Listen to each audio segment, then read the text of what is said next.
कहानी की शुरुआत मिसुमी मोकोटो से होती है, जिसकी ट्रक उनसे कुछ अच्छी बातचीत नहीं है और साथ ही उसकी किस्मत भी फूटी हुई है। तो नॉर्मली जहाँ इस्काई होने पर उनके सामने एक प्यारी सी गॉडेस आकर उन्हें अच्छी अच्छी ब्लेसिंग देती है और दूसरी दुनिया में मेन कैरेक्टर अलग अलग प्रजातियों की लड़कियों के साथ मस्त एडवेंचर पर जाता है। लेकिन मकोटो के साथ इसका बिल्कुल उल्टा ही होता है, शायद इसलिए क्योंकि इसका थोपड़ा फटे हुए दूध जैसा दिखता है। हर दिन की तरह मकोटो अपने स्कूल गया हुआ था और घर आकर मस्त कॉमिक बुक पढ़ने वाला था, लेकिन तभी वो अलग से ही जगह पर पहुंच जाता है। उससे मून गॉड सुकुयोमी ने समन किया था। उसे देखकर मकोटो पहचान जाता है कि उस गॉड के बारे में उसने पुरानी कहानियों में पढ़ा है। तुम्हें कॉन्ट्रैक्ट साइन करके दूसरी दुनिया में जाना होगा, तुम्हारे माँ बाप की तरह। तुम्हारे माँ बाप किसी और दुनिया से थे जिन्होंने अपनी जान बचाने के लिए कॉन्ट्रैक्ट को साइन किया और पृथ्वी पर रीइंकार्नेट हुए ताकि वो अपनी जान को बचा सके। पर गॉडेस के साथ इस डील के दौरान उन्होंने प्रॉमिस किया था कि एक दिन वो अपनी सबसे प्यारी चीज को उसे ऑफर करेंगे। मकोटो समझ जाता है कि गॉड उसके बारे में बात कर रहा है और अगर उसने डील को रिफ्यूज कर दिया तो वो उसकी बहनों में से किसी एक को उठा लेंगे। तो वो इस किडनैपिंग वाले इसेकाई के लिए मान जाता है। कॉन्ट्रैक्ट को साइन करने के बाद गॉड उसे वो सारी पावर्स दे देता है जिसकी उसे दूसरी दुनिया में जरूरत पड़ने वाली है। पर जाने से पहले मैं कुछ करना भूल गया था, वो आप कर देंगे? फिक्र मत करो,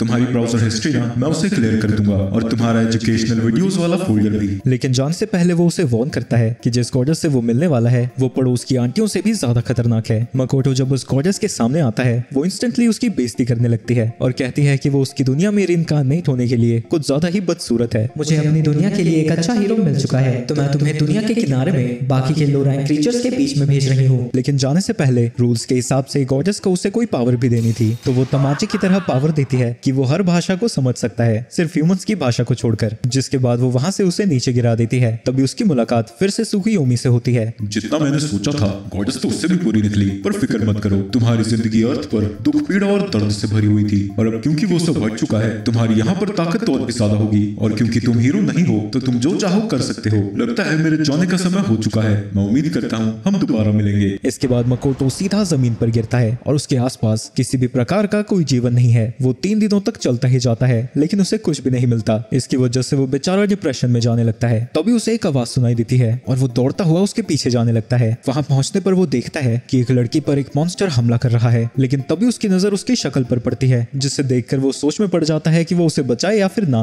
लेकिन मकोटो की सिर्फ शक्ल ही गंदी थी, दिल से वो अच्छा था। तो वो उस मॉन्स्टर से लड़ने लगता है। वो उसके अटैक्स को डॉज करता हुआ उसे किक मारने जाता है, लेकिन वो लात उसे डैमेज नहीं उसके सर को ही अलग कर देती है। मकोटो अपनी ही पावर्स को देखकर हैरान था। वहीं वो लड़की अब उस मॉन्स्टर से ज्यादा मकोटो से डरने लगी थी। वो वहां से भागने की कोशिश करती है पर मकोटो उसे रोक देता है और उसे अपना इंट्रोडक्शन देता है। एक ह्यूमन मुझसे बात कर रहा है? क्या जमाना आ गया यार, एक सुअर से बात कर रहा हूँ। देखो मैंने तुम्हारी जान बचाई है तो मैं अच्छा इंसान हूँ ना। आसपास कोई लोग हैं? ये बिल्कुल दुनिया के कोने में है, तो यहाँ पर कोई इंसान नहीं है। उस सड़ी हुई गॉडेस ने कहाँ भेज दिया मुझे? इसके बाद वो उसे बताती है कि उसका नाम एमा है और वो हाईलैंड ऑर्क है। वो असल में उस बड़े से पहाड़ पर जा रही है ताकि वो अपनी जिंदगी को शेन को दे सके। उनके विलेज में बहुत ज्यादा फॉग आ रखा है और फसलें भी नहीं उग रही है, पर जब वो शेन को सैक्रिफाइस देते हैं तो इससे वो कम हो जाता है। इसके बाद एमा उसे अपने साथ चलने को कहती है। एक सेकंड, मैंने हीरो की तरह इसकी जान बचाई ना, तो क्या ये सुअर मेरी हीरोइन है? वो उसे अपने घर में लेकर जाती है ताकि वो उसकी जान बचाने के लिए उसका शुक्रिया अदा कर सके। जब वो उसके भाइयों के साथ खाना खा रहा था उसे पता लगता है कि इस दुनिया में मैजिक बहुत बेसिक स्किल है, तो वो एमा को उसे मैजिक सिखाने को कहता है। वो सबसे पहले उसे बेसिक फायर मैजिक दिखाती है जो कि सीखना थोड़ा मुश्किल होता है, पर टाकुमी एक ही बार में उससे भी बड़ा फायर बना देता है। इसके बाद नेक्स्ट स्टेप के लिए एमा उसे उस बॉल को थ्रो करने को कहती है। जब मकोटो ऐसा करता है इससे वहाँ एक धमाका सा हो जाता है। तुम पहली बार में ही इतना सब कुछ कैसे कर रहे हो? सभी को लगने लगता है कि वो बहुत हाई लेवल का होगा, पर चेक करने पर उन्हें पता लगता है कि वो बस लेवल 1 पर है। ये देखकर उसके माँ बाप की तरह बाकी के लोग भी डिसअपॉइंटेड हो जाते हैं और उसे छोड़कर चले जाते हैं। इसके बाद एमा उसे मैजिक सिखाना जारी रखती है। अगले दिन मकोटो वहाँ से निकल जाता है इस उम्मीद में कि वो ऐसा कुछ करे जिससे एमा को खुद को सैक्रिफाइस ना करना पड़े। वो अपने स्कूल में आर्चरी के क्लब में था तो वो अपने फायर को बो एंड एरो में कन्वर्ट करता है, लेकिन शेन से लड़ने से पहले वो थोड़ी सी टारगेट प्रैक्टिस करता है। पर जब वो उस एरो को शूट करता है वो पूरा का पूरा गेट ही डिस्ट्रॉय हो जाता है और उसे पता नहीं था, पर वहाँ पर कुछ लोग भी थे जो कि लगभग पक चुके हैं। हमें पता चलता है कि ये सारे लौंडे शिन का नाम लेकर ऑर्क्स को डरा रहे थे, पर क्योंकि मकोटो ने शिन के घर पर हमला किया था इसकी वजह से शिन वहाँ पर आने लगता है। तो मतलब ये उतनी बड़ी प्रॉब्लम थी नहीं जितनी मैंने बना दी। वहाँ पर प्रकट होते ही शिन उसके ऊपर हमला करने लगता है, लेकिन वो उसके हर अटैक को डॉज कर रहा था, जबकि धुंध की वजह से उसे कुछ दिखाई भी नहीं दे रहा। मकोटो एक नई स्किल का यूज करता है जिसकी वजह से वो ड्रैगन को सेंस कर पा रहा था, जिससे वो उसके अटैक्स को और भी आसानी से डॉज कर पाता है। इसके बाद वो उसके ऊपर अटैक करता है। वो ड्रैगन के चारों तरफ फायर बॉल्स को बनाता है जिससे वो एक के बाद एक ड्रैगन पर हमला करने लगता है। उसकी पावर्स को देखकर वो ड्रैगन भी हैरान था। इसके बाद बाद मकोटो उसे जोरदार पंच मारता है, पलट कर नीचे गिर जाती है। पर जब मकोटो को लगता है कि वो जीत गया, उसी वक्त वो ड्रैगन अपने आइस से उसके ऊपर हमला करता है और उसे एक इल्यूजन के अंदर कैद कर देता है। मकोटो अपने स्कूल में आर्चरी क्लब में था, जहाँ उसकी जूनियर पर उसका क्रश है और वो उससे अपने प्यार का इजहार करने आई है। दूसरी तरफ शन उसकी सारी मेमोरीज को देख रहा था। अच्छा, तो ये दूसरी दुनिया से आया है। एक सेकंड, ये क्या है? मुझे तो इसके बारे में उससे पूछना पड़ेगा। दूसरी तरफ मकोटो को पता लग जाता है कि ये सब कुछ एक इल्यूजन है, क्योंकि भला इतनी सुंदर लड़की उसके चपटे चेहरे से प्यार क्यों करेगी? कोई आपसे प्यार क्यों करेगा? वो अपनी स्किल्स का यूज करके उस इल्यूजन से बाहर आ जाता है। मैं समझ गया, सुकुयोमी ने मुझे क्या पावर दी है। मैं इस एरिया के अंदर जो चाहे वो कंट्रोल कर सकता हूँ। इसी तरह से मैंने शन को सेंस किया था, जिसके बाद वो इसी का यूज करके अपने मुक्कों की ताकत बढ़ाता है और उस बैरियर के अंदर से बाहर आ जाता है। वो उस ड्रैगन की कुटाई करने के लिए तैयार था, लेकिन अब वो ड्रैगन उसे अपने दुश्मन के तौर पर नहीं देखता था। दूसरी दुनिया से होना, क्यों ना तुम मेरे साथ एक कॉन्ट्रैक्ट बनाओ, इससे हम दोनों को ही फायदा होगा। मैं तुम्हारी मेमोरीज के बारे में और जानना चाहता हूँ। क्या क्या देख लिया तुमने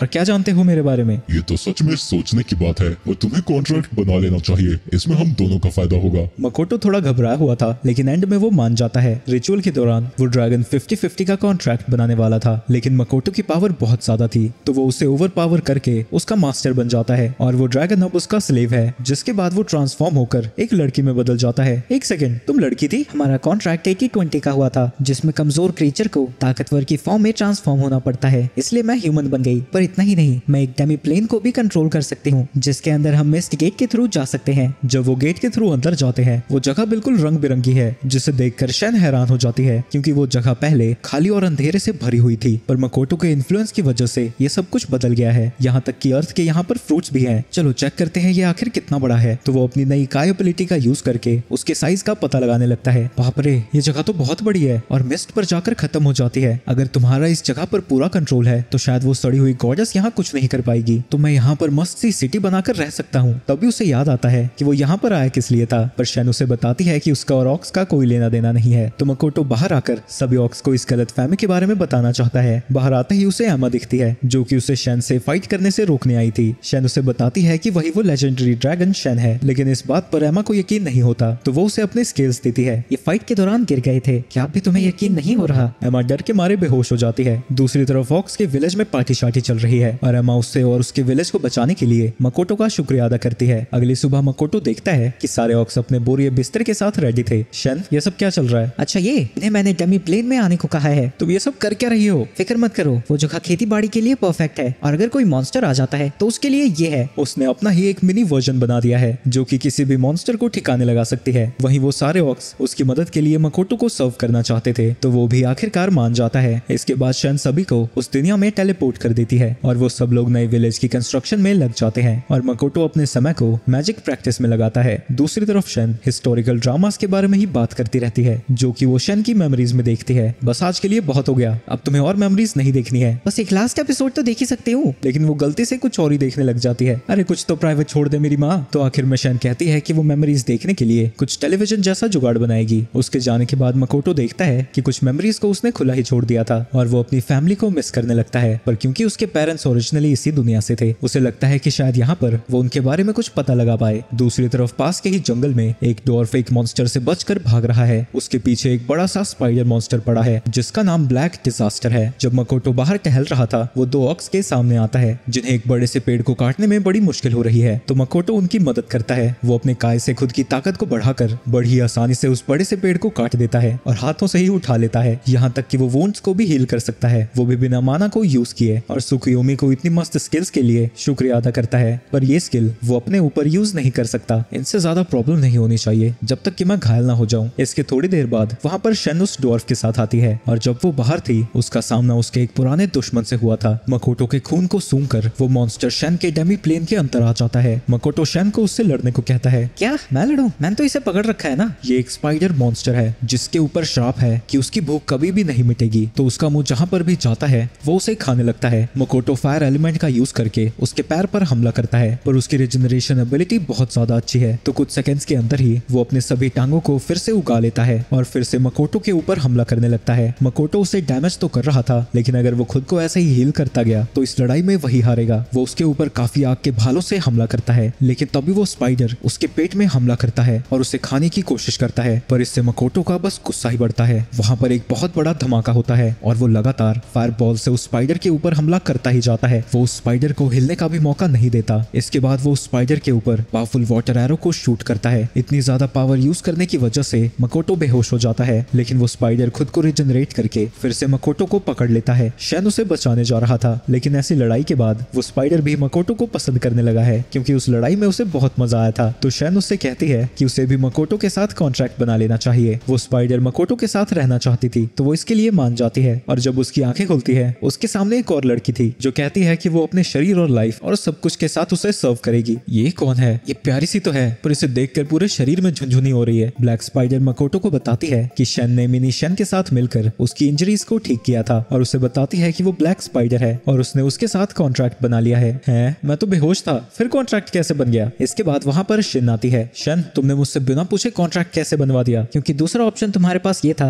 कि वो भयंकर स्पाइडर तुम्हारा जिंदगी भर पीछा करती। इसके बाद शन उसे बताती है कि ये डॉर्फ एंशिएंट सबरेस डॉर्फ है, जो कि सीक्रेट और नोबल आर्टिफैक्ट्स बनाया करते थे, जिनके नाम के आगे एल्डर लगा होता है। तुमसे मिलकर बहुत अच्छा लगा। मेरा नाम है बैरन द एल्डर डॉर्फ। हम रेडर्स की वजह से खंडरों में रहा करते थे, तो क्या आप हमें अपनी जगह पर रहने दे सकते हैं? हाँ बिल्कुल, तुम यहाँ पर रह सकते हो, पर हमारी कुछ शर्तें हैं। तुम्हें शहर बनाने में मदद करनी होगी और साथ ही हथियार बनाने होंगे। तुम्हें मेरे मास्टर को अपना लॉर्ड बनाना होगा और साथ ही फ्यूचर में टैक्स भी पे करना होगा। जिसके बाद वो उसे अपने स्किल्स देती है। इससे तो मुझे उन्हें मनाने में जरा भी दिक्कत नहीं होगी। इसके अगले दिन मकोटो डेमीलैंड से बाहर आता है, क्योंकि वो अपने पेरेंट्स के बारे में पता लगाना चाहता था। और फाइनली उसे ह्यूमंस का गांव दिख जाता है, लेकिन तभी उसके पीछे शैन आती है और उससे कहती है कि विलेज में एक सीरियस मामला हो गया है जिसे उसे सॉल्व करना होगा। पर वहां जाने पर शिन को पता लगता है कि उन दोनों को नए नाम चाहिए थे, क्योंकि वहां के सिटीजन्स नहीं जानते थे कि वो उन्हें क्या कह के बुलाएं। तुमने इस छोटी सी चीज के लिए मुझे बुलाया है। पर वो दोनों कहती हैं कि ये बहुत ज्यादा इंपॉर्टेंट है और उन्हें नए नाम चाहिए ही चाहिए। तो मकोटो शैन को टोमो नाम देता है, जो कि सबसे ताकतवर फीमेल सामुराई का नाम था। उसे नाम देने के बाद टोमो की ताकत बढ़ने लगती है। अब मेरी बारी है, मेरे प्यारे पति। ओए, तुम मुझे पति वती नहीं बुलाओगी। और वो ब्लैक डिजास्टर को मियो नाम देता है, जो कि जीरो और उसके प्रेफर्ड एलिमेंट्स वाटर का कॉम्बिनेशन है। मियो कहती है कि उसने अपने पसंदीदा एलिमेंट का नाम उसे दिया है, यानी वो भी उसे पसंद करता है। ऐसा कुछ भी नहीं है। इसके बाद वहाँ के सभी सिटीजन्स की मीटिंग बुलाई जाती है और वो दोनों अपने नाम उन्हें बताते हैं। यहाँ पर इतनी सारी स्पीशीज कब आई? इसके बाद वो सभी वोट से डिसाइड करते हैं कि वो मकोटो को क्या बुलाएंगे, यंग मास्टर, माय लॉर्ड या फिर योर ग्रेस। सबसे ज्यादा वोट यंग मास्टर पे आते हैं, पर मकोटो कहता है कि वो लोग उसे नाम से ही बुलाएं, लेकिन सिटीजन्स के चेहरे ऐसे थे कि वो यंग मास्टर के लिए मान जाता है। इसके बाद डॉर्फ्स के विलेज का चीफ मकोटो के पास आता है। मैं एल्डर डॉर्फ्स का लीडर एल्ड हूँ। आप तो बिल्कुल ह्यूमन जैसे लगते हैं, पर आपकी ताकत जरूर आपको गॉडेस ने मिशन दिया होगा। गॉडेस का नाम सुनते ही मकोटो का खून उबलने लगता है। सुन बे बुड्ढे, उस लीचड़ औरत का नाम मेरे सामने दोबारा मत लियो। इसके बाद टोमो उसे मिस्ट लिजर्ड नाम की स्पीशीज से इंट्रोड्यूस कराती है, जो कि उसके फॉलोअर्स हैं और उनके पास वाटर और एयर एट्रीब्यूट्स हैं। इसके बाद मियो भी अपने लॉयल फॉलोअर्स को इंट्रोड्यूस कराती है, जिन्हें एल्की के नाम से जाना जाता है। उनकी कभी ना मरने वाली भूख मकोटो के माना और ब्लड की वजह से अब खत्म हो गई है। मकोटो सब विलेजर्स को एक छोटी सी स्पीच सुनाता है और उसके तुरंत बाद ही ह्यूमन विलेज की तरफ निकल जाता है। कुछ दूर चलने के बाद उसे सामने एक लड़की दिखती है, पर जैसे ही वो मकोटो को देखती है, उसका भयानक चेहरा देखकर वो डर के मारे भाग जाती है। वो विलेज की तरफ जाता रहता है और सोच में पड़ा था कि वो लड़की उसे देखकर भाग क्यों गई। जब वो विलेज के पास पहुंचता है, वो सभी लोग हथियार के साथ उससे लड़ने के लिए खड़े थे। वो विलेजर्स ऐसी भाषा में बात कर रहे थे जिसे मकोटो समझ नहीं पाता। तभी वो सब मिलकर उसके ऊपर हमला करने लगते हैं, जैसे उसने गांव की कोई लड़की छेड़ दी हो। तभी उसे याद आता है कि उसे उनकी भाषा इसलिए नहीं समझ आई क्योंकि गॉडेस ने उसे ऐसी एबिलिटी दी थी जिससे वो सारी भाषा बोल सकता है, सिर्फ ह्यूमन की भाषा को छोड़कर। मकोटो अपने हट में वापस जाता है और वो बेचारा बहुत दुखी था क्योंकि वो बाकी के ह्यूमंस की बात ही नहीं समझ पाया। और वो सिर्फ बात ना करने की वजह से हमला थोड़ा करेंगे, शायद मैं कुछ ज्यादा ही गंदा दिखता हूँ। टोमो कहती है कि वो सच कह रहा है और जोर जोर से हंसने लगती है। तो मकोटो उसे धर के घुसुंड मारता है। तो टोमो उसे बताती है कि प्रॉब्लम उसका चेहरा नहीं, उसका माना है। उन ह्यूमंस को वो ऐसा दिख रहा होगा जैसे बहुत सारे डीमन किंग्स उसके पीछे से आ रहे हो। एम्मा उससे कहती है कि वो इसे फिक्स कर सकता है, उसे बस ऐसा इमेजिन करना है जैसे वो एक बोतल पर ढक्कन लगा रहा हो, लेकिन इससे वो बस थोड़े से ही माना को कंट्रोल कर पाता है। लेकिन मकोटो हार नहीं मानता और वो कसम खाता है कि वो ह्यूमंस की भाषा सीखेगा और साथ ही अपने माना को भी सप्रेस करेगा। 2 हफ्तों तक मकोटो ह्यूमंस की ही भाषा सीखता है, जिसके बाद एक डॉर्फ उसके पास आता है जो उसे एक कर्स्ड रिंग देता है जिससे उसका माना सप्रेस हो सके। पर जो भी इसे पहनता है उसकी मौत हो जाती है। पर मकोटो के पहनने पर वो रिंग ही टूट जाती है। मैं इसे दोबारा बनाऊंगा और अगली बार ये तुम्हें जरूर मार देगा। अबे ये तो बुढ़ा गोली भूल गया। इसके बाद 1 महीना बीत जाता है और मियो उसे ह्यूमंस की भाषा बोलना सिखा रही थी, लेकिन वो एक भी शब्द ढंग से नहीं बोल पा रहा था। लेकिन तभी वो अपनी स्किल का यूज करके अपनी सोची हुई चीजों को हवा में लिख सकता है, जो कि ऑटोमेटिकली ह्यूमंस की भाषा में ट्रांसलेट हो जाती हैं। इसके बाद रूगो फिर से मकोटो के पास एक रिंग लेकर आता है और इस बार वो रिंग नहीं टूटती टूटती और उसके माना को अब्सॉर्ब कर लेती है। रुगो उसे बताता है कि जब वो अपनी लिमिट पर होगा उस रिंग का कलर रेड हो जाएगा। इसके बाद मकोटो अपने बुत्ते को छुपाकर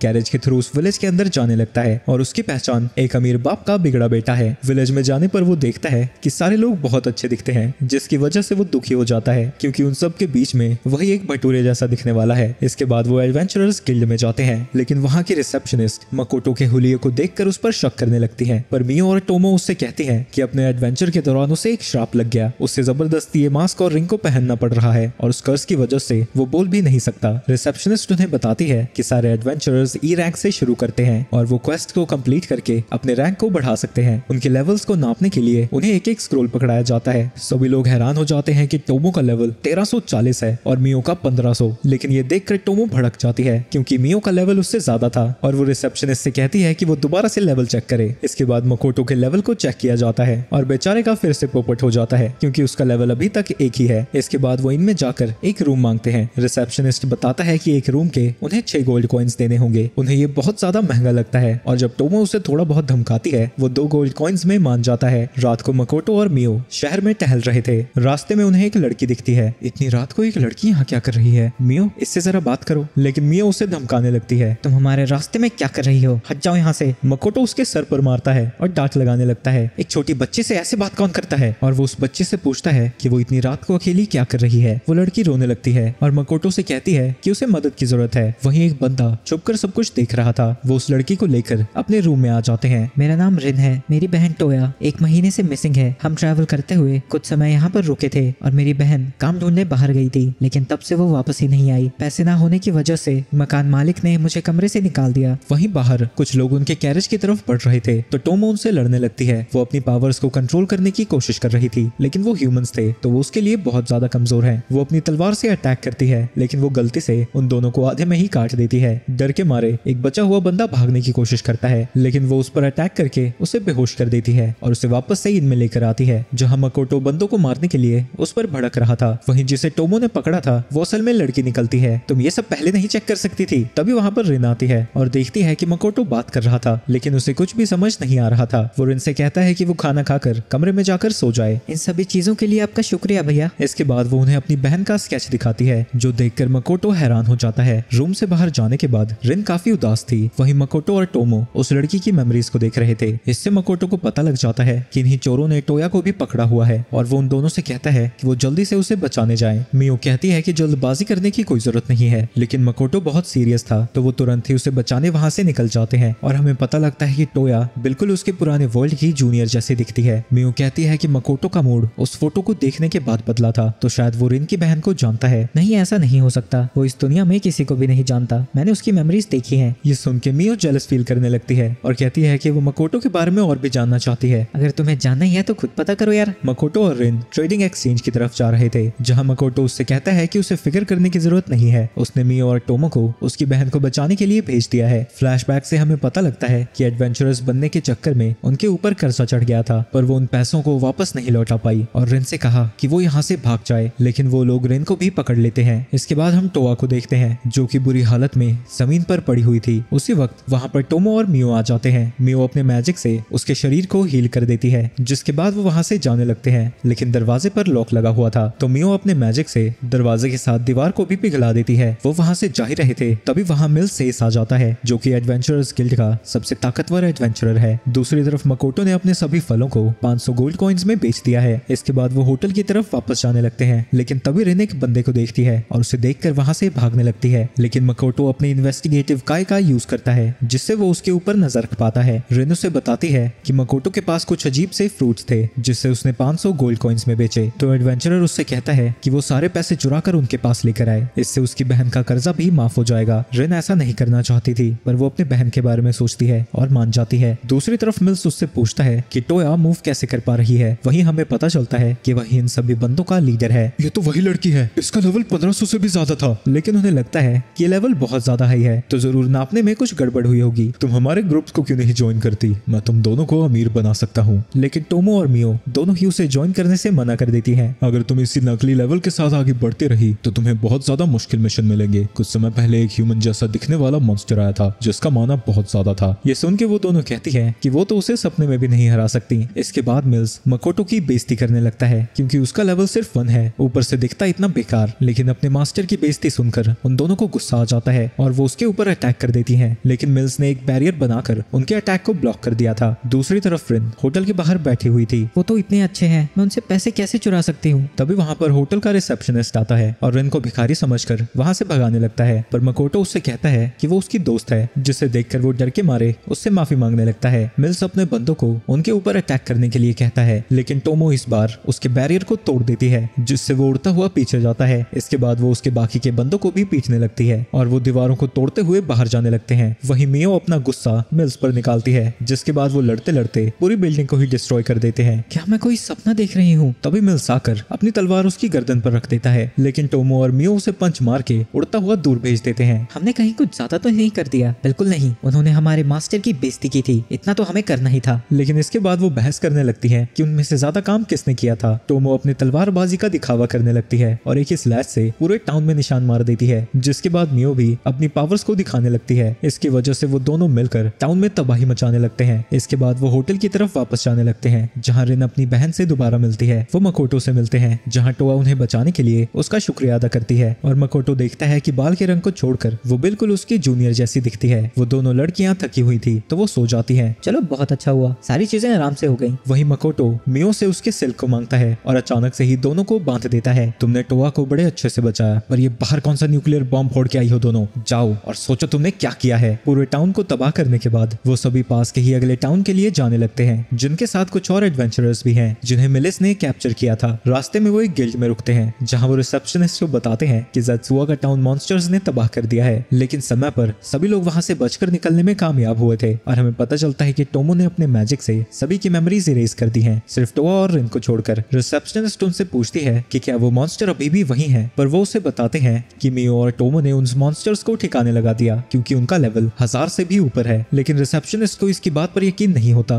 क्योंकि किसी का भी लेवल इतना ज्यादा नहीं हो सकता। और हमें पता चलता है कि क्योंकि ज़ेत्सुआ का टाउन उनके रजिस्टर होने से पहले ही तबाह हो गया, तो उन्हें फिर से रजिस्टर करना होगा। अगर इन दोनों का कंपटीशन ऐसे ही चलता रहा तो कहीं ये दूसरे टाउन को भी ना डिस्ट्रॉय कर दे। टोमो, तुम शायद अपने और मियो के लेवल्स के बारे में खुश नहीं हो। क्या तुम जानती हो, सामुराई अपनी स्किल्स को इंप्रूव करने के लिए अकेले कड़ी हालात में ट्रेनिंग किया करते थे। मकोटो की ये चाल काम कर जाती है और टोमो उससे परमिशन लेकर अकेले ट्रेनिंग करने के लिए निकल जाती है। ये देखकर मियो खुश हो जाती है क्योंकि अब मकोटो का सारा समय उसके साथ ही बीतेगा। लेकिन बेचारी की खुशी खत्म हो जाती है क्योंकि बाकी के एडवेंचरर्स और टाओ भी उन्हीं के साथ चल रहे हैं। तुम्हारे साथ आने के लिए माफी चाहूंगी, मुझे पता है कि तुम उसकी गर्लफ्रेंड हो। ये सुन के मियो शर्मा जाती है और कहती है कि वो बस उसकी फॉलोअर है। रास्ते में कुछ मॉन्स्टर्स उनके सामने आ जाते हैं, जिन्हें मियो अपने एक ही अटैक से पूरी तरह से खत्म कर देती है, जो देखकर सारे एडवेंचरर्स बड़े खुश होते हैं। लेकिन जाने से पहले वो उन मॉन्स्टर्स के अंदर से वैल्यूएबल पार्ट्स निकालने लगते हैं। मकोटो उसकी आंखों में भी नहीं देख पा रहा था, लेकिन जब वो पार्ट्स को निकाल रही थी, बेचारे का पूरा मूड ही बदल जाता है। मेरी प्यारी हासेगावा, ये क्या कर रही है? इसके बाद वो अपनी जर्नी को जारी रखते हैं और रास्ते में जो भी मॉन्स्टर्स आते हैं उन्हें खत्म करते जाते हैं। वहीं मकोटो अपने ग्रुप का नाम कुजोनोहा ट्रेडिंग कंपनी रखता है और उन्होंने अब तक बहुत सारे मटेरियल्स भी इकट्ठा कर लिए हैं। जब वो एक जंगल से गुजर रहे थे, उनके सामने कुछ रेयर मॉन्स्टर्स आते हैं, जिनका नाम रूबी आइस है। मकोटो फिर से मियो से कहता है कि वो सभी मॉन्स्टर्स को ठिकाने लगाए, लेकिन वो एडवेंचरर्स कहते हैं कि वो उनके वैल्यूएबल पार्ट्स को डिस्ट्रॉय ना करे। इसकी वजह से उसे गुस्सा आ जाता है और वो मकोटो से कहती है कि वो खुद ही उन्हें संभाले। जाने से पहले वो उसे बताते हैं कि उन मॉन्स्टर्स का वीक पार्ट उनका पेट है, लेकिन उसे जाता हुआ देखकर वो सारे टेंशन में थे क्योंकि मकोटो का लेवल सिर्फ वीक है। लेकिन मकोटो एक एक करके अपने तीर से उन मॉन्स्टर्स को मारता जाता है और कुछ सेकंड्स के अंदर ही सारे मॉन्स्टर्स मर चुके थे। सभी एडवेंचरर्स उसकी स्किल्स की तारीफ करते हैं, लेकिन इसके तुरंत बाद वो काट पिटाई शुरू कर देते हैं और अगले टाउन में पहुंचने से पहले वो 12 रूबी आइस को कलेक्ट कर लेते हैं। जब वो एडवेंचरर्स गिल्ड में पहुंचते हैं, मियो उसका शुक्रिया अदा करती है क्योंकि रास्ते में मॉन्स्टर्स को मारते हुए उसका लेवल अप हो गया। लेकिन मकोटो बेचारा दुखी था क्योंकि इतने सारे मॉन्स्टर्स को मारने के बाद भी उसका लेवल अभी तक 1 पर अटका हुआ है। गिल्ड में मकोटो को एक एस रैंक क्वेस्ट दिखता है, जहाँ एक trading company S rank Ruby ice को ढूंढ रही है और क्योंकि उन्होंने रूबी आइस को कलेक्ट कर ही लिया था, तो वो इस जॉब को एक्सेप्ट कर लेता है। इसके बाद रास्ते में जो भी उन्हें लूट मिली थी वो सबको डिवाइड कर लेते हैं, जहाँ मकोटो सारी रूबी आइस को और साथ ही कुछ वैल्यूएबल आइटम्स को लेता है और बाकी सारी चीजें बाकी के एडवेंचरर्स के लिए छोड़ देता है। लेकिन एक दूसरे को बाय बोलने से पहले मकोटो कहता है कि उन्हें सेलिब्रेट करना चाहिए। साथ ही वो अपने एडवेंचरर्स लाइसेंस का यूज करके एक दूसरे के कॉन्टैक्ट भी शेयर करते हैं। इसमें कॉल्स और इन्फॉर्मेशन एक्सेस करने का भी फंक्शन है। डिनर के वक्त वो सभी मजे करते हैं और एक दूसरे के बारे में और चीजें जानते हैं। सभी एडवेंचरर्स खुद को इंट्रोड्यूस करते हैं। पहली है लीजा, एक गनर। दूसरा है हेजल, एक एल्केमी माइस्टर। मॉन्स्टर। तीसरी का नाम है रेनिना, जो कि प्रीस्ट नाइट है, जो कि मकोटो को पंजा लड़ाने के लिए चैलेंज कर देती है। लेकिन मकोटो की सूखी हड्डियों में उससे कहीं ज्यादा ताकत थी, तो वो बड़ी ही आसानी से उसे हरा देता है। वहीं टोआ एक डार्क थीफ है। वहीं टोया उसे वार्न करती है कि जिस ट्रेडिंग कंपनी का उसने क्वेस्ट लिया है उसके बारे में उसने काफी बुरी अफवाहें सुनी है। जो भी रैम्ब्रांट ट्रेडिंग कंपनी की जॉब लेता है उसके साथ हमेशा ही कुछ बुरा होता है। दूसरी तरफ रूम में मियो दूसरे बेड को डिस्ट्रॉय करने की कोशिश कर रही है ताकि वो दोनों एक ही बेड पर सो सके, पर तभी वहां पर मकोटो आ जाता है। वहीं उसे देखकर मियो शर्माने लगती है। उसे लगता है कि वहां कुछ होने वाला है, पर मकोटो का कोई इंटरेस्ट नहीं था और वो वहीं पर सीधा सो जाता है और वो सोचती है कि उसे दूसरे बेड को डिस्ट्रॉय कर देना चाहिए था। वहीं अब मकोटो उस डेमी प्लेन के लिए गेट्स को बना सकता है और वो दोनों वहां जाते हैं जहां वो टोमो के क्लोन और एमा से मिलता है, जो कि उसकी सेक्रेटरी भी है। वो उसे बताती है कि डेमी प्लेन में हर स्पीसी अपना अपना काम कर रहे हैं और बड़े अच्छे से रहते हैं, और साथ ही वो उसके लिए एक बड़ा सा कासल बना रहे हैं, बिल्कुल वैसा ही जैसा उसकी मेमोरीज में था।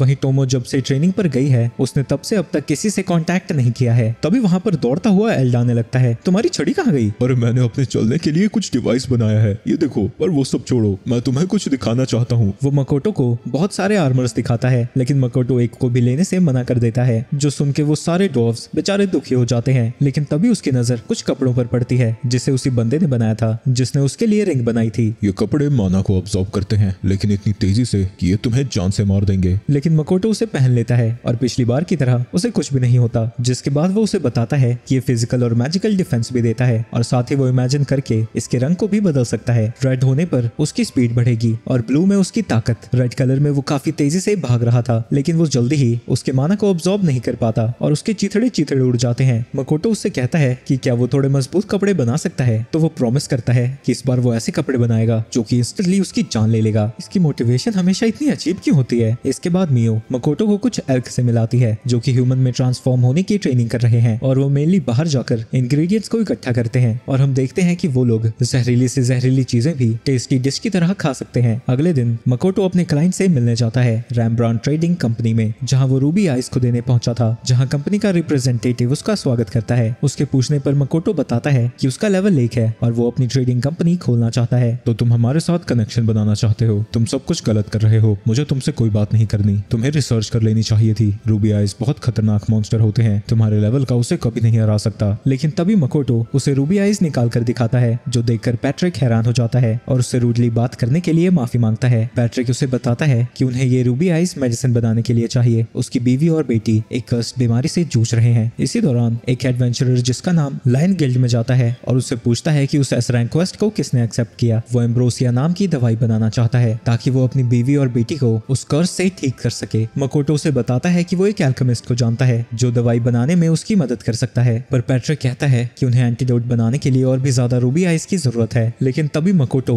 जितनी भी रूबी आइस वो लेकर आया था सभी उसके सामने रख देता है, जो देखकर पैट्रिक और उसके सभी सर्वेंट्स बहुत ही ज्यादा खुश होते हैं। इसके बाद पैट्रिक उसे जॉब की रिसीट देता है। मर्चेंट गिल्ड में तुम्हें एंट्रेंस एग्जाम के लिए गुड लक। अभी तो एग्जाम से छुटकारा मिला था यार, फिर से एग्जाम। इसके बाद मकोटो मर्चेंट गिल्ड में जाता है, जहाँ रिसेप्शनिस्ट उसे रिटन एग्जाम के बारे में बताती है। अगर वो इसमें पास कर जाता है तो उसे प्रैक्टिकल मटेरियल गैदरिंग टेस्ट में पास करना होगा, लेकिन अगर वो फेल हो जाता है तो उसे दोबारा अप्लाई करने के लिए 6 महीने का इंतजार करना होगा। एग्जाम की तैयारी करने के लिए वो एक महंगी सी बुक खरीदता है, लेकिन जब वो उसे खोलकर देखता है उसे पछतावा होने लगता है। रिसेप्शनिस्ट को लगता है कि उसके लिए ये बुक बहुत ज्यादा मुश्किल है और वो कहती है कि ये एग्जाम्स बहुत कम लोग पास कर पाते हैं। लेकिन तभी मकोटो कहता है कि वो भी एग्जाम को देना चाहता है क्योंकि एग्जाम में सिर्फ दूसरी तीसरी क्लास का मैथ है। वो 5 मिनट के अंदर अंदर रिटन टेस्ट को कंप्लीट कर लेता है। एग्जामिनर उसके टेस्ट को देखकर हैरान था क्योंकि उसने लगभग सारे सवालों के सही जवाब दिए थे। क्या हाल है भाई यहाँ के एजुकेशन का? इससे ज्यादा तो मेरे बगल की ट्यूशन वाली पढ़ा देती है। ये बात अलग है कि उसे भी कुछ नहीं आता। एग्जाम के अगले पार्ट के लिए एग्जामिनर उसे बॉक्स में से रैंडमली कुछ भी चूज करने को कहता है, जो कि उसे बाद में ढूंढना होगा। मकोटो उस डब्बे में से एक चीज निकालता है और एग्जामिनर उसे बताता है कि जो चीजें उसे लानी है वो बहुत ज्यादा रेयर है। वो उसे 4 चीजें लाने को कहता है। तुम्हें 3 दिन के अंदर अंदर ये चारों चीजें, इनकी बराबर की वैल्यू की चीजें या फिर इनसे ज्यादा वैल्यूबल चीजें लानी होगी। तुम सच में बहुत ज्यादा अनलकी हो। लेकिन मकोटो को लगता है कि जो उसने एडवेंचरर्स के साथ आइटम्स को कलेक्ट किया था वो भी काफी रेयर थे, तो वो सारी चीजें एग्जामिनर को दिखाता है, जो देखकर वो हैरान हो जाता है। दूसरी तरफ हम टोमो को देखते हैं, जो कि एक बड़े से क्रैब मॉन्स्टर को अकेले ही हरा देती है, जिसके बाद वो उसके मीट को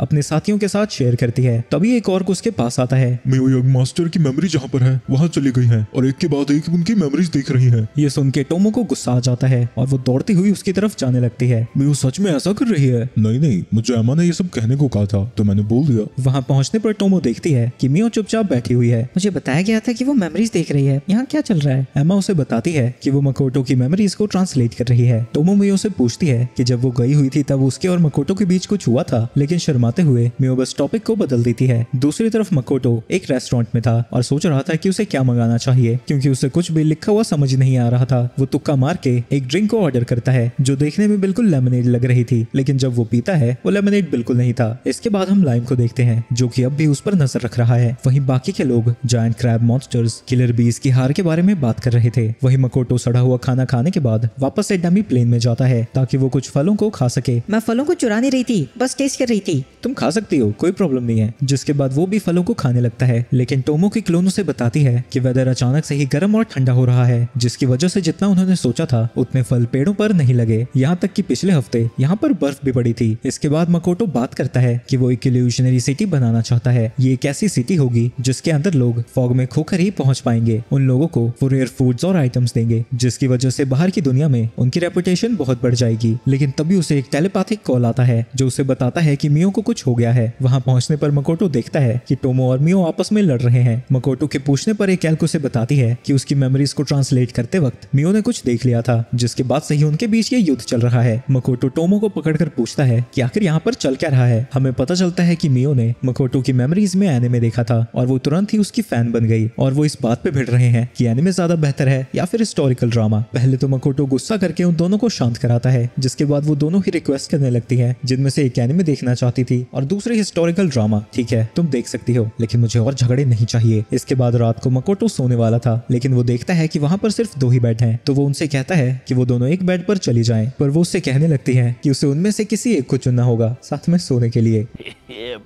मुझे इन सब चीजों में कोई इंटरेस्ट नहीं है, और वो कुर्सी पर ही बैठे बैठे सो जाता है। अगली सुबह मकोटो हेजल से मिलने जाता है और एक मेडिसिन को क्रिएट करने के बारे में बात करता है। वहीं उन दोनों को लाइन पीछे से देख रहा था और अपने साथियों से कहता है कि वो सब मिलकर उसके ऊपर हमला करेंगे।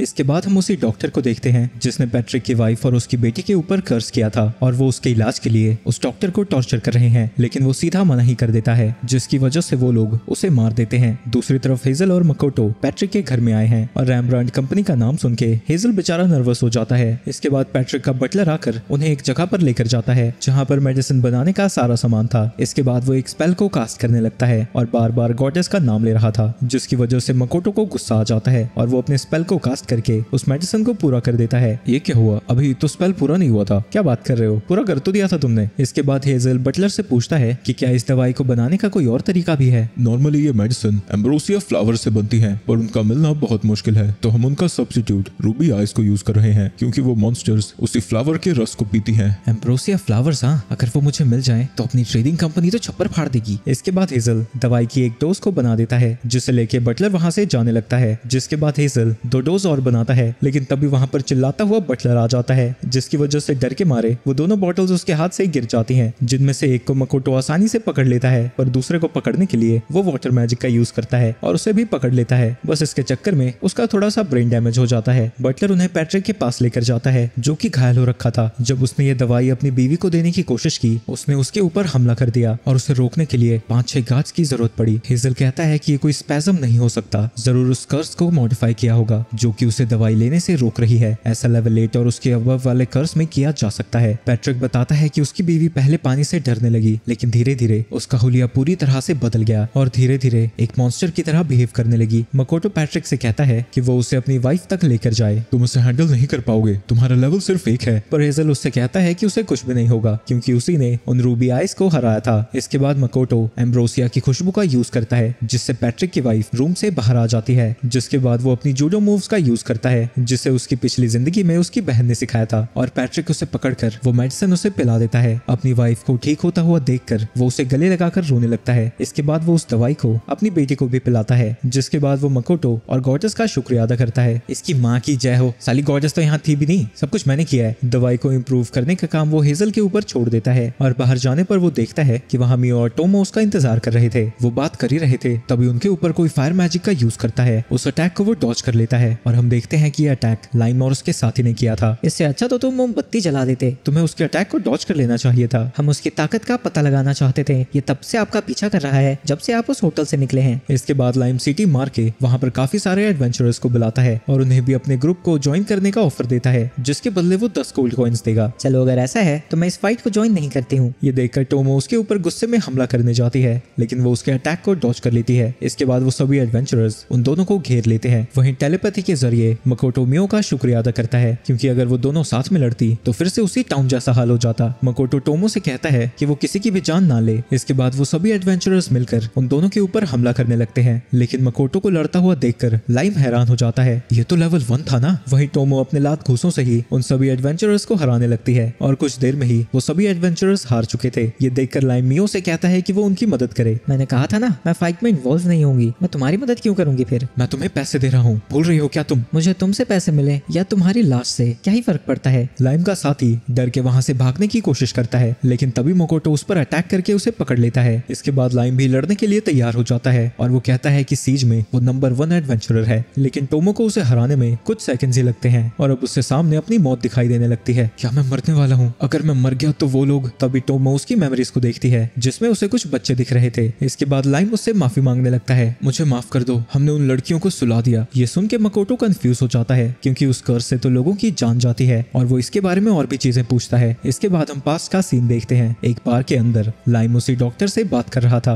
रैम्ब्रांड कंपनी की वजह से एडवेंचरर्स को बहुत ज्यादा मुसीबतें उठानी पड़ रही हैं। उनके जॉब्स की वजह से कई एडवेंचरर्स की जान भी चली गई है। तुम सच कह रहे हो? मैंने सुना है कि कुछ ऑर्फनेज के एडवेंचरर्स की भी मौत हो गई है। इसकी वजह से लाइम को और भी ज्यादा गुस्सा आ जाता है, जो देखकर वो विच डॉक्टर कहता है कि उसके पास एक आइडिया है। हमने तो बस उन्हें डीप स्लीप में डालने का डिसाइड किया था और यही हमारी बात हुई थी। उसने कहा था कि उससे किसी का भी नुकसान नहीं होगा। टोमो उसके दिमाग को पढ़ती है और बताती है कि वो झूठ नहीं बोल रहा। तो मकोटो उससे कहता है कि वो यहाँ से जा सकता है, लेकिन उसके जाने से पहले मियो उसके सारे गोल्ड कॉइन्स को ले लेती है, क्योंकि जैसा उसने कहा था उसने लड़ाई में हिस्सा नहीं लिया। इसके कुछ दिनों बाद लाइम पैट्रिक से माफी मांगता है। पैट्रिक उसे माफ तो कर देता है, लेकिन वो एक एडवेंचरर के तौर पर क्या क्या कर सकता है वो उसके ऊपर रिस्ट्रिक्शन लगा देता है। लेकिन लाइम अब एडवेंचरर नहीं रहना चाहता था। इसके बाद लाइम उसी ऑर्फनेज को देख रहा था जहाँ वो पला बढ़ा। इसके बाद वहाँ टोमो आती है, जो कि उसे एक तलवार देती है जिसे मकोटो ने उसे देने को कहा था, क्योंकि उसकी पिछली तलवार टूट गई है। तुम अब मेरे स्पाई बनोगे, जिसके बदले में मैं तुम्हें और इस ऑर्फनेज को प्रोटेक्ट करूंगी। और साथ ही वो उसे काफी सारे गोल्ड कॉइन्स भी देती है। दूसरी तरफ पैट्रिक और बटलर मकोटो की ट्रेडिंग कंपनी को रोकने का प्लान बना रहे थे, लेकिन उनकी सारी बातें टोमो सुन लेती है। तो जैसा कि मुझे लगा था, ये कोई अच्छा इंसान नहीं है। इसके बाद वो डेमी प्लेन में वापस जाते हैं, जहाँ एमा उनसे कहती है कि उन तीनों को लेकर एक प्रॉब्लम है। सभी वॉरियर्स अपना कॉन्फिडेंस खो रहे हैं, क्योंकि जब भी वो तीनों से लड़ते हैं वो हर बार बुरी तरह से हार जाते हैं। इस प्रॉब्लम के सोल्यूशन के लिए टोमो और मियो दोनों के पास अलग अलग आइडिया थे, जिसकी वजह से वो फिर से लड़ने लगती हैं। मकोटो उन्हें शांत रहने को कहता है। वो सभी वॉरियर से खुद मिलना चाहता था। रास्ते में वो कुछ ऑक्स की बातें सुनता है। टोमोई और मियो के साथ ट्रेनिंग करने में कोई प्रॉब्लम नहीं है, क्योंकि वो हमें हिट भी करने देते हैं। पर मास्टर, हम तो उनके पास भी नहीं जा सकते, और जब हम गलती से पास पहुंच जाए वो सीधा हमें हवा में उड़ा देते हैं। पता नहीं लिजर्ड मैन कैसा कर रहे होंगे, हम तो उनकी ट्रेनिंग भी नहीं देख सकते। इसके बाद वहाँ टोमो आती है और कहती है कि लिजर्ड मैन का भी सेम हाल है। एमा उसे बताती है कि स्पीशीज एक दूसरे के साथ अपनी फाइटिंग टेक्निक शेयर नहीं करती, और मकोटो को लगता है कि ये इंटरेस्टिंग होता अगर वो एक दूसरे की फाइटिंग स्टाइल को यूज करते। तभी टोमो के दिमाग में एक आइडिया आता है। जब तक किसी की अर्थी नहीं उठती तब तक आइडिया ठीक है। इसके बाद टोमो एक ग्राउंड में सभी स्पीशीज को बुला लेती है। यहाँ पर तुम्हें इसलिए बुलाया गया है ताकि तुम्हारी ताकत को हम मेजर कर सके।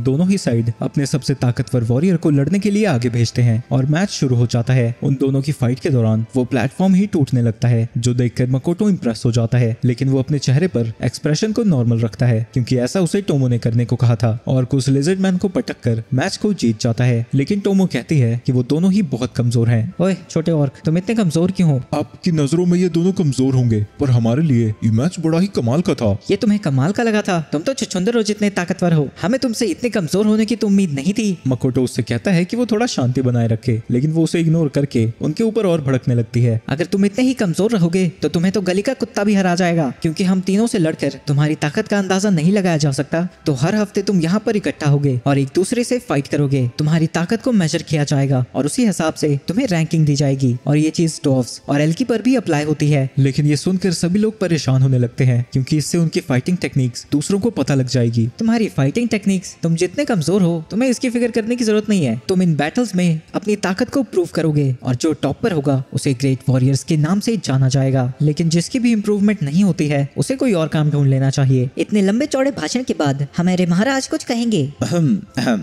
जैसा कि टोमो ने कहा, तुम्हारी टेक्निक जमाई फुद्दू है, जैसे कि 1v1 में पिस्टल, लेकिन मुझे यकीन है कि तुम इम्प्रूव कर सकते हो। भाषण तो हो गया, ये रैंकिंग सिस्टम का नाम क्या दूं? सभी लोग डेमीप्लेन रैंकिंग के लिए तैयार हो जाओ। डेमीप्लेन रैंकिंग, इसने तो कुछ सोचा भी नहीं। इसके बाद टोमो और मियो गिल्ड में रजिस्ट्रेशन के लिए पहुंचते हैं और दोबारा लेवल चेक होने पर टोमो का रैंक 1300 आता है, वही मियो का 1500। मेरा लेवल सिर्फ इतना कैसे बढ़ सकता है? मैंने कितनी सारी ट्रेनिंग की थी। जब तुम्हारा लेवल 1000 से ऊपर हो तो 20 लेवल बढ़ना भी बहुत कमाल की बात है, पर मेरा तो एक भी नहीं बढ़ रहा। इसके बाद रिसेप्शनिस्ट उससे कहती है कि उनका टॉप एडवेंचरर रिटायर हो गया है और काफी सारे एडवेंचरर्स घायल पड़े हैं, तो वो मकोटो से रिक्वेस्ट करती है कि वो कुछ और एडवेंचरर्स को ट्रेन करे। तो मकोटो से बताता है कि वो एक एडवेंचरर्स के ग्रुप को जानता है जो कि उनकी मदद कर सकते हैं। इसके बाद वो टोमो से कहता है कि वो टो और बाकी सबको ट्रेन करे। टोमो को याद आता है कि जब मकोटो ने उस लड़की की फोटो को देखा था उसका एक्सप्रेशन अलग था, यानी वो लड़की उसके पास लाइफ में किसी के जैसी दिखती है। तो वो जल्दी से जल्दी उनकी ट्रेनिंग खत्म करना चाहती है ताकि वो उसके मास्टर के साथ ज्यादा आसपास ना भटके। इसके बाद वो सभी मिलके शैडो टेल से लड़ने जाते हैं, लेकिन टोमो को बीच में आकर उन्हें बचाना पड़ता है। जिसके बाद वो उनकी घटिया स्ट्रेटजी के लिए उन्हें डांट लगाने लगती है और उन्हें बेसिक टैक्टिक्स सिखाने का डिसाइड करती है। तो सबसे पहले वो हेजल को कह के वाटर और अर्थ मैजिक का यूज करके ट्रैप बनाने को कहती है और लुइजा से कहती है कि वो एक ऐसी जगह ढूंढे जहाँ से व्यू क्लियर हो। इसके बाद हेजल से मड में पॉइजन डलवा के दोबारा से लड़ाई को शुरू कर देती है। वो सभी बंदर उस ट्रैप में फंस जाते हैं और हिल भी नहीं पा रहे थे। जिसके बाद लुइजा अपने एरो से उनके ऊपर हमला करने लगती है और जो भी उससे बच जाता है नीना उनके ऊपर अटैक करने जाती है। इसके बाद टोआ अपनी थीफ स्किल का यूज करती है और छुप के पीछे से उन मंकीज के ऊपर अटैक कर देती है। इस तरह के टैक्टिक्स का यूज करके तुम अपने मैजिक से अटैक कर सकते हो, क्योंकि तुम्हें दूसरों को हील करने की फिक्र नहीं करनी पड़ेगी। और वो लोग इस स्ट्रैटेजी का यूज करके अपने सामने के सभी मॉन्स्टर्स को हरा देते हैं। इसके बाद टोमो उनसे कहती है कि वो एक और नेस्ट पर अटैक करने वाले हैं और इस बार वो उनकी मदद नहीं करेगी क्योंकि उनके लेवल ज्यादा हाई नहीं है। उन्हें खुद को चैलेंज करते रहना चाहिए। इसके बाद वो गिल्ड में जाकर रिसेप्शनिस्ट को सारी चीजें बताती है। क्या बात कर रही हो? ये तो पागलपन है। लेवल 100 के एडवेंचरर्स तो मुश्किल से एक को हरा पाएंगे। लेकिन तभी वहाँ पर वो सभी एडवेंचरर्स पहुंच जाते हैं और बताते हैं कि उन्होंने उन सबको हरा दिया है। और रिसेप्शनिस्ट देखती है कि उन्होंने एक नहीं उन 20 के 2 नेस्ट को हरा दिया है। दूसरी तरफ मकोटो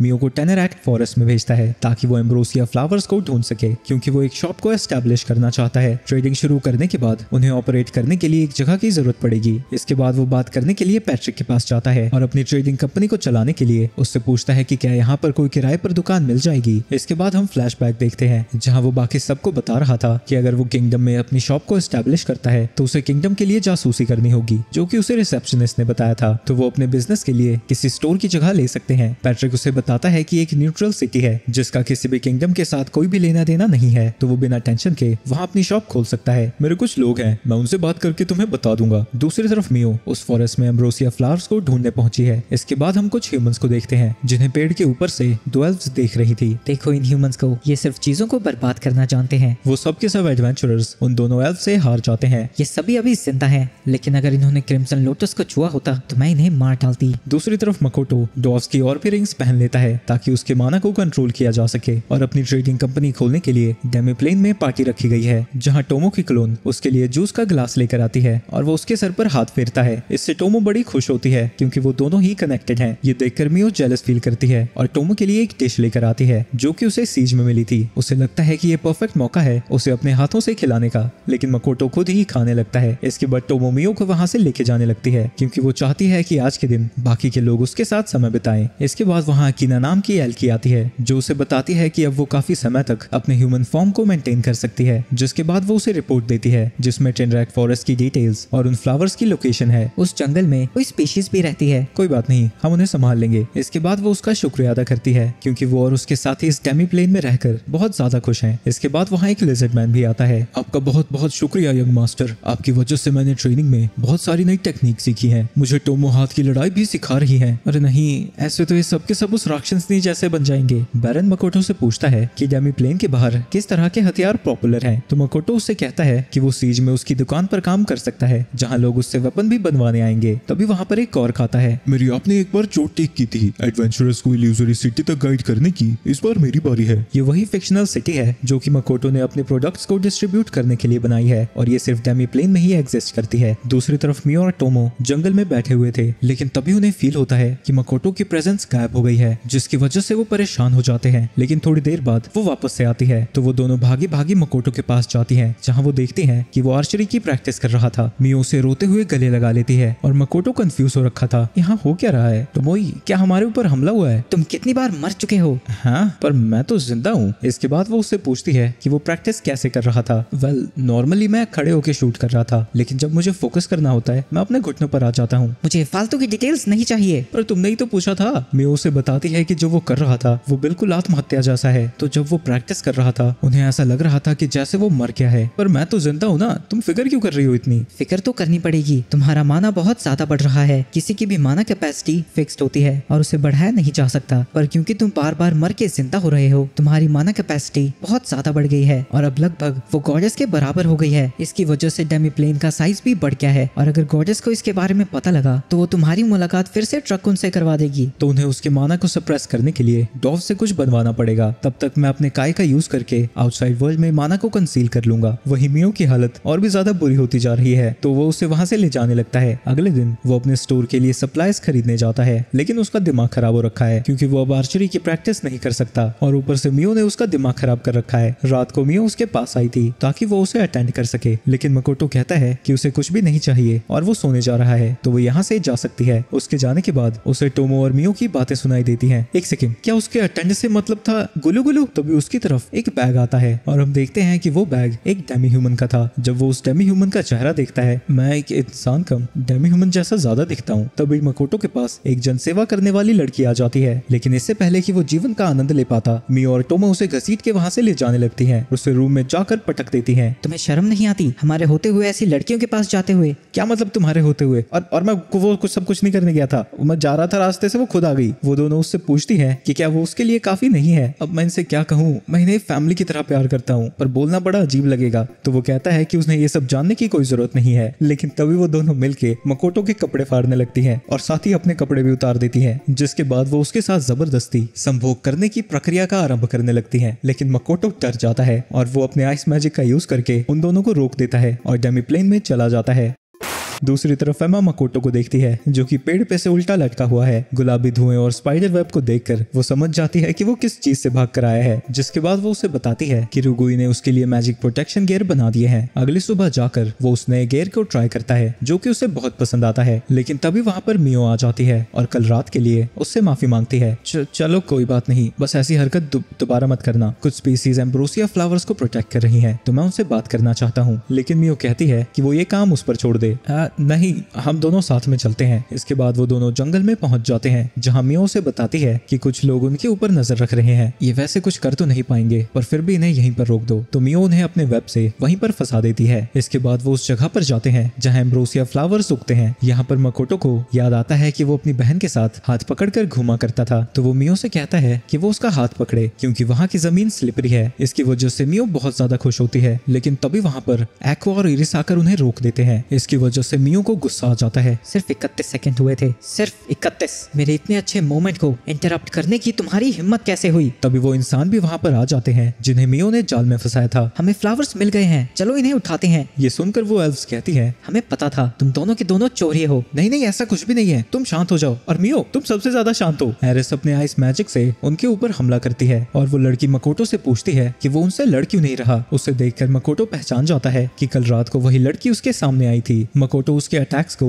आसानी से ब्लॉक कर देता है, जिसके बाद एक्वा अपने फायर एरो से उनके ऊपर हमला करती है, लेकिन वो अपनी काय का यूज करके उन एरोस को ब्लॉक कर देता है। लेकिन तभी वो देखता है कि मियो का गुस्सा बढ़ता ही जा रहा है और वो उन सबको मारना चाहती है। टोमो टेलीपैथी से मकोटो से बात करती है और वो उसकी मदद मांगता है, पर वो साफ मना कर देती है क्योंकि वो मियो के साथ अकेला गया था, ऊपर से उसका हाथ भी पकड़ा था। तो मकोटो उसे कटाना बनाने की और राइस फार्मिंग की परमिशन दे देता है, तो वो उसकी मदद के लिए तैयार हो जाती है। वो उससे कहती है कि वो एडवेंचरर्स का ध्यान भटकाए ताकि वो मिराज सिटी के लिए गेट को ओपन कर सके और मियो को शांत कराने के लिए उसे उसका फेवरेट खाना खिलाना चाहिए। मकोटो उन एडवेंचरर्स को मिस गेट के अंदर धक्का दे देता है, जिसके बाद वो अपना ब्लड मियो को खिलाता है, जिससे वो फिर से नॉर्मल हो जाती है। वो अपने डार्क मैजिक का यूज करके उन एल्व्स के माना को अब्सॉर्ब करने लगती है, जिससे उनके अटैक रुक जाते हैं। दूसरी तरफ उन एडवेंचरर्स का स्वागत इल्यूसरी सिटी में टोमो करती है। मकोटो उनसे कहता है कि वो फूलों को चुराने नहीं आया है, वो बस बात करना चाहता था। तो वो उसे अपने विलेज की तरफ ले जाने लगते हैं। मकोटो नोटिस करता है कि उस विलेज के चारों तरफ एक बैरियर बनाया गया है ताकि इस विलेज को छुपाया जा सके। इसके बाद वो विलेज के एल्डर्स के पास जाते हैं जिनका रिप्रेजेंटेटिव नील गिस्टोरी है, जो खुद को एक फॉरेस्ट ओगर कह के बुलाता है। फॉरेस्ट ओगर्स? तो आप एल्व्स नहीं है?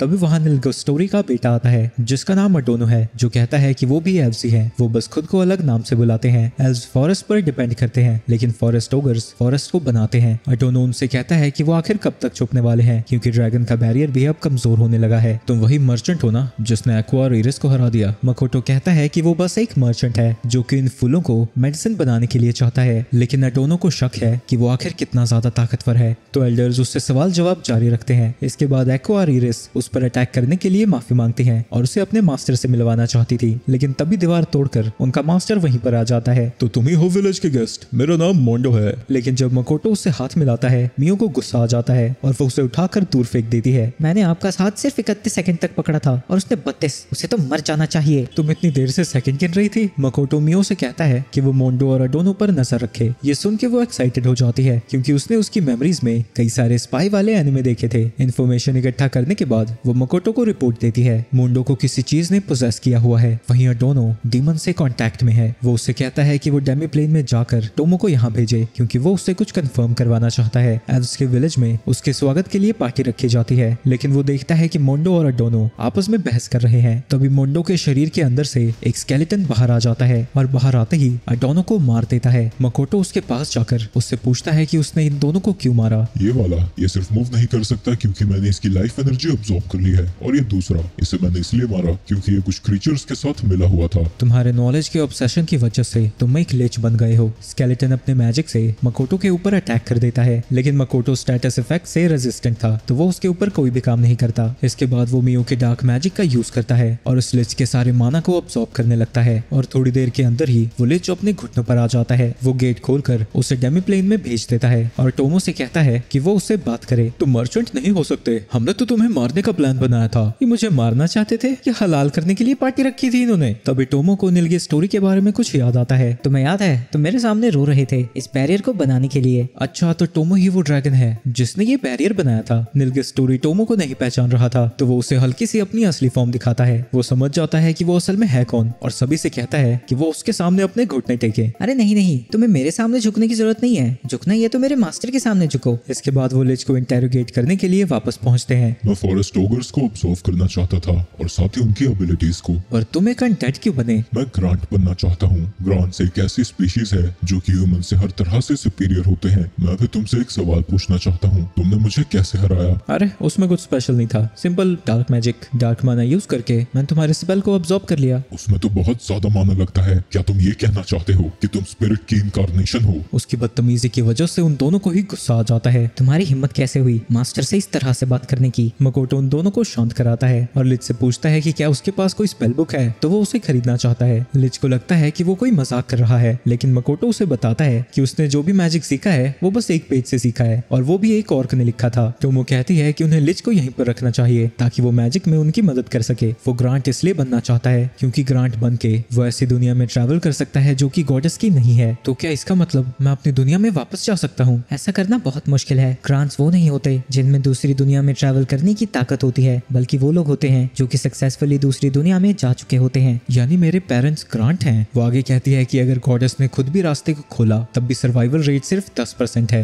वो मकोटो को लिच से कॉन्ट्रैक्ट बनाने को कहती है क्योंकि वो उससे मैजिक सीखना चाहता था। वो कॉन्ट्रैक्ट बनाने लगते हैं, लेकिन मकोटो की ताकत बहुत ज्यादा थी तो रिचुअल को कंप्लीट करने के लिए उसे अपने माना को कम करना पड़ता है। कॉन्ट्रैक्ट के पूरा होने पर लिच वापस से अपने ह्यूमन फॉर्म में आ जाता है और मकोटो को अपना सर्वेंट बनाने के लिए उसका शुक्रिया अदा करता है। टोमो कहती है कि उस स्केलेटन को अभी भी बहुत कुछ सीखना है, लेकिन तभी बाहर एक धमाका होता है और टोमो नीचे गिरने लगती है। मुझसे बहुत बड़ी गलती हो गई। मकोटो मियो से कहता है कि वो टोमो की ब्लीडिंग को रोके और वो शिकी को लेकर उस धमाके की जगह पर जाने लगता है, लेकिन शिकी ज्यादा दूर तक भाग नहीं पाता क्योंकि उसके लिए ये बॉडी थोड़ी नहीं थी। तो वो भागने में अपना माना वेस्ट करने की जगह वहीं से लोगों को हील करने लगता है। जिसके बाद मकोटो धमाके की जगह पर जाने लगता है। रास्ते में उसे कुछ इंजर्ड लोग दिखते हैं जिनमें से एक होकुटो था। उसे बड़ा अजीब लगता है क्योंकि एल्की बहुत तेजी से खुद को रिजनरेट कर सकते हैं। ये सब देखकर उसे अपनी पिछली जिंदगी का समय याद आता है जब उसकी बिल्ली की मौत हो गई थी। शिकी मकोटो को बताता है कि उसने आसपास के सभी लोगों को बचा लिया है, लेकिन जो उसके पास है वो सबसे ज्यादा इंजर्ड है। तो वो मकोटो की मदद मांगता है। मकोटो अपनी हीलिंग काय का यूज करने लगता है, लेकिन इससे कोई भी असर नहीं होता। तो काय अपनी हीलिंग काय के ऊपर एक और हीलिंग काय को कास्ट करता है, जिसकी वजह से हकोटा खतरे से बाहर आ जाता है और शिकी कहता है कि आगे वो संभाल लेगा। इसके बाद वो देखता है कि उसके चारों तरफ उसका माना उड़ रहा था। एक लड़की उसे नेकलेस देती है जो कि उसे पार्टी में एक ऑर्क ने दिया था। मकोटो जब उस जगह पर पहुंचता है उसे मिस गेट के ट्रेसेस दिखते हैं। इसके बाद वो कुछ और गेट्स को देखता है जिसके जरिए उसे वही ऑर्क, कुछ एडवेंचरर्स और टोमो का क्लोन भी सेंस हो रहा था। इसके थोड़ी देर बाद वो गेट्स क्लोज हो जाते हैं और मकोटो को मियो की बात याद आती है कि किसी के मरने के बाद उसकी कॉन्शियसनेस गायब हो जाती है, लेकिन एक गेट अभी भी बचा था। तो वो उसे बचाने की कोशिश करता है, लेकिन तभी उसे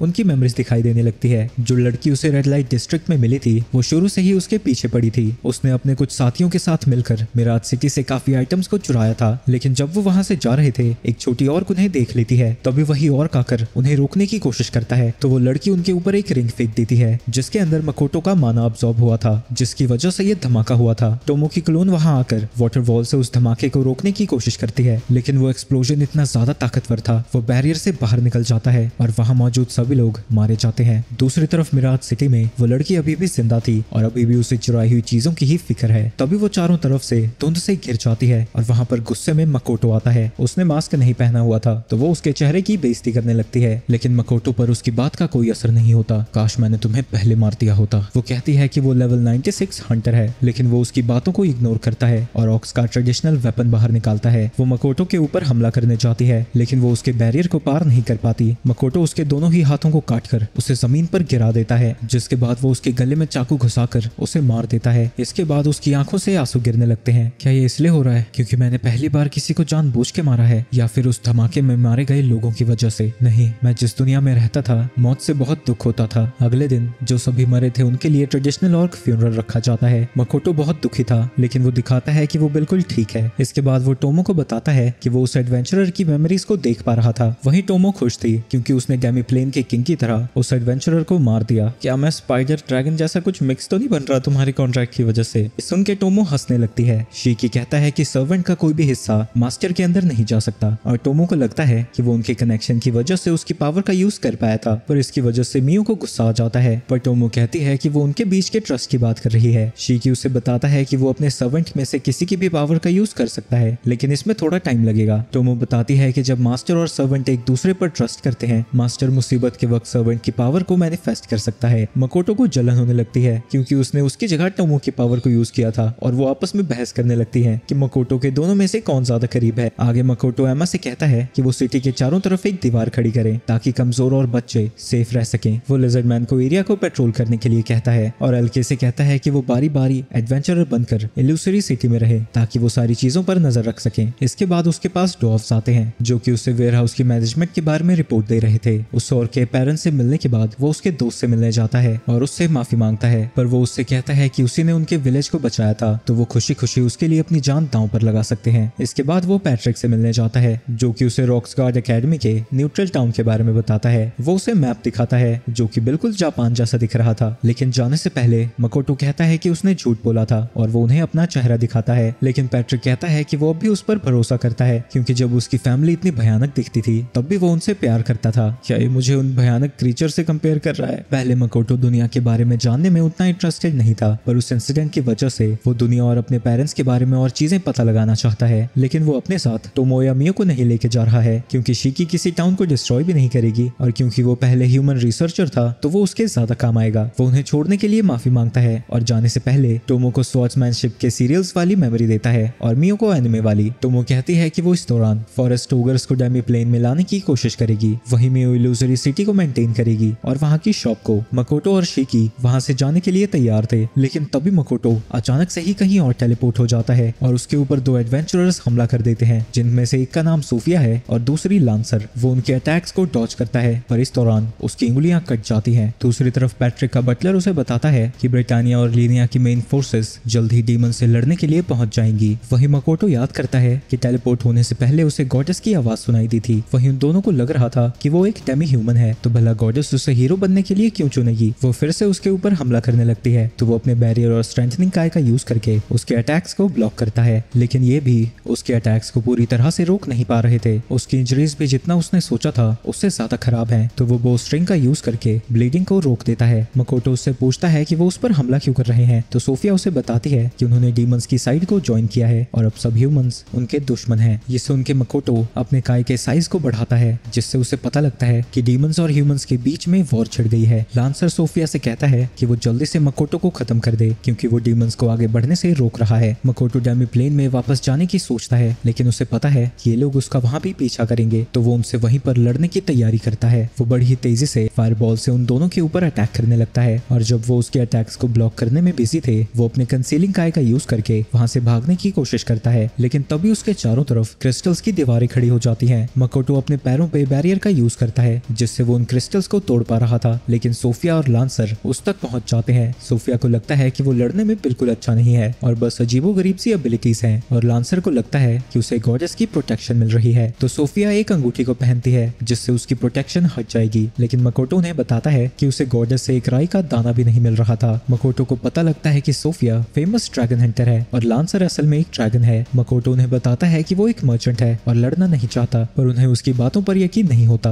और वो मकोटो के ऊपर हमला करने लगते हैं। वहीं मकोटो उन दोनों से परेशान हो चुका था और वो अपनी एक अंगूठी का उतार देता है, जिसके बाद वो अपनी स्ट्रेंथनिंग काय का यूज करता है। इसकी वजह से वहां पर एक धमाका होता है। इसके बाद वो अपनी इन्वेस्टिगेटिव काय का यूज करके धुएं के अंदर भी उनकी लोकेशन का पता लगा लेता है। इसके बाद वो एक स्पेशल एरो का यूज करता है जिसे ड्वार्फ्स ने बनाया था और उनके ऊपर हमला कर देता है। वो दोनों उसके अटैक को ब्लॉक करने की कोशिश करते हैं, लेकिन वो एक एरो काफी सारे एरोज में बच जाता है, जिसे चाहकर भी वो दोनों रोक नहीं पाते। इसके बाद मकोटो वाटर एरो को चार्ज करने लगता है। लांसर को लगता है कि वो इसे ब्लॉक कर लेगा, क्योंकि वो भी वाटर मैजिक का यूज कर सकता है, लेकिन तभी वो देखता है कि मकोटो का वाटर पे कंट्रोल उससे कहीं ज्यादा है, जिसकी वजह से वो वहीं पर जम जाता है। इस मौके का फायदा उठाकर सोफिया मकोटो के ऊपर हमला करने जाती है, पर वो उसके अटैक को डॉज कर लेता है। इसके बाद सोफिया उसके ऊपर दोबारा हमला करती है, जिसे वो अपनी एरो से ब्लॉक करने जाता है और इसकी वजह से उसकी तलवार ही टूट जाती है। मकोटो भी डॉस की कारीगरी को देखकर हैरान था, लेकिन इसके तुरंत बाद ही सोफिया उसे पकड़ लेती है और लांसर आसमान में बहुत सारे क्रिस्टल बना देता है, जिसके साथ वो सोफिया की लोकेशन को बदल रहा था। इससे वो आसमान में काफी ऊपर चली जाती है और मकोटो को छोड़ देती है। मकोटो देखता है कि उसके नीचे लांसर की बहुत सारी ब्लेड्स हैं। वो जमीन पर वापस आ जाती है और उसे लगता है कि मकोटो अब उनके अटैक से नहीं बच सकता, लेकिन वो अपने फायरबॉल्स का यूज करके उन सभी क्रिस्टल्स को डिस्ट्रॉय कर देता है और आसमान से आग की बारिश होने लगती है, जो कि डीमंस और ह्यूमंस की आर्मी दोनों के ऊपर गिर रही थी। वो अपने माना रिंग्स की पावर का यूज करके एक बड़ी सी वाटर एरो को शूट करता है। सभी लोग बस हैरान होकर इन सारी चीजों को देख पा रहे थे। जब वो एरो जमीन पर गिरता है, आसपास के सभी लोग जमने लगते हैं, जिसके बाद मकोटो हवा में ही वहां से गायब हो जाता है। इसके बाद जब उसकी एक रिंग टूटती है, वहां पर एक बहुत बड़ा धमाका होता है, जिसकी वजह से वहां पर एक वाटरफॉल भी बन जाता है। लेकिन सोफिया और लांसर इस अटैक से भी बच जाते हैं। उन्हें लगता है कि मकोटो उस धमाके में मर गया होगा, और सोफिया कहती है कि अगर वो जिंदा होगा तो वो उसे जरूर खत्म करेगी। जब मकोटो को होश आता है, वो देखता है कि टोमो और मियो उसके बगल में ही सो रही हैं, और जो भी उसे चोट लगी थी अब वो पूरी तरह से ठीक हो चुकी हैं। मकोटो उन तीनों को सोफिया और लांसर के बारे में बताता है। शिकी कहता है कि गॉडेस ने जानबूझकर उसे बैटलफील्ड में भेजा था ताकि वो उसका इस्तेमाल डीमन से लड़ने के लिए करे। ये सुन के मियो गुस्सा हो जाती है, लेकिन मकोटो कहता है कि ये उसी की गलती है। मैं निश्चिंत हो गया था, मुझे अपनी माना कैपेसिटी को इंक्रीज करना होगा। तो वो मैजिक एकेडमी में शिकी के साथ स्टडी करना चाहता है। टोमो कहती है कि उसे और मियो को भी उसके साथ चलना चाहिए, क्योंकि गॉडेस कभी भी उनकी जिंदगी में इंटरफेयर कर सकती है। नहीं, मैं तुम दोनों को उससे छुपाना चाहता हूँ, तुम दोनों मेरे ट्रम्प कार्ड्स हो। इसके बाद टोमो उसे अपने नए क्लोन से मिलवाती है, जो कि उसने मकोटो की एक रिंग का यूज करके बनाया है। मकोटो उसका नाम कोमो रखता है। टोमो कहती है कि इस क्लोन का हल पिछली वाले जैसा नहीं होगा और ये बेसिकली उन दोनों की बच्ची है। ये सुन के मियो को और भी ज्यादा गुस्सा आने लगता है। इसके बाद हम देखते हैं कि फॉरेस्ट ऑगर्स भी डेमी प्लेन में मूव कर चुके हैं और टोमो उन सबको भी डेमी प्लेन रैंकिंग के लिए तैयार करना चाहती है। दूसरी तरफ सीज में उनकी दुकान खुल गई है और एक कस्टमर अपनी ब्लेड को रिपेयर करने पहुंचता है, लेकिन वहां काम कर रहे डेमी ह्यूमंस को देखकर उसे गुस्सा आ जाता है। लेकिन बैरन उसकी ब्लेड को ले लेता है और उसे खुद ही रिपेयर करने लगता है। मियो उस कस्टमर को दिखाती है कि ये ब्लेड कितनी ज्यादा तेज है, पर गलती से उसकी गाल पर कट आ जाता है, पर एरिस बड़ी ही जल्दी उसके जख्म को हील कर देती है। उनकी सर्विसेज को देखकर सभी लोग बड़े इंप्रेस होते हैं। वहीं पैट्रिक और उसका बटलर भी उसकी शॉप पर नजर बनाए हुए हैं। दूसरी तरफ मकोटो को पता लगता है कि उसकी सोफिया और लांसर के साथ बैटल के दौरान उसने गलती से ह्यूमंस और डीमंस दोनों ही आर्मी को नुकसान पहुंचाया था। साथ ही उस बैटलफील्ड में और भी हीरोज थे। क्या मेरी मुलाकात उनसे दोबारा होगी? इसके बाद शाम को मकोटो अपनी पुरानी जिंदगी के बारे में सोच रहा था, तभी एमा उसे पार्टी के लिए आवाज लगाती है, जो कि उसकी न्यू शॉप और फेयरवेल पर रखी गई है। वो याद करता है कि इस जिंदगी में उसके साथ कितना कुछ हुआ है, शायद ये दुनिया उतनी भी बुरी नहीं है। लेकिन एकदम से उसका मूड बदल जाता है, क्योंकि टोमो और मियो फिर से आपस में लड़ने लगी हैं।